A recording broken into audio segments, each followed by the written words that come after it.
Les relations intergroupes au niveau des parents, c'est certain que dans une école, on a beaucoup de parents qui volontairement vont s'impliquer, vont être sur les conseils d'établissement, vont être bénévoles. Et je dirais bien souvent, ce sont des enseignants qui connaissent un peu le système scolaire ou encore une fois habitent très près de l'école, donc une certaine facilité ou une disponibilité. Il y a d'autres parents qui sont moins disponibles, tout simplement à cause de leur horaire de travail, ou tout simplement qui ne connaissent pas les endroits où est-ce qu'ils peuvent participer. Par exemple, les parents immigrants, évidemment, qui eux aussi ont à s'approprier la culture scolaire québécoise.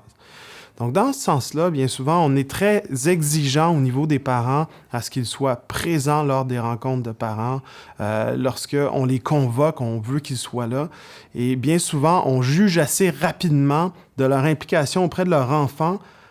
à partir du moment où est-ce qu'ils répondent ou non aux invitations qui sont faites de la part de l'école. Je dirais que dans ce sens-là, les écoles qui ont multiplié les moments de rencontre,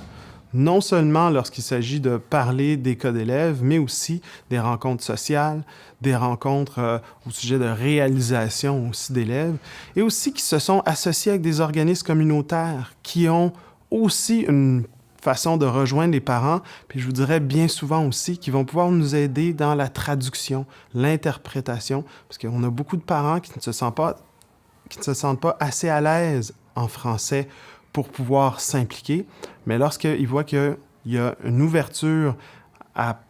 au plurilinguisme, mais aussi, je dirais certainement, à la traduction, ça favorise leur participation.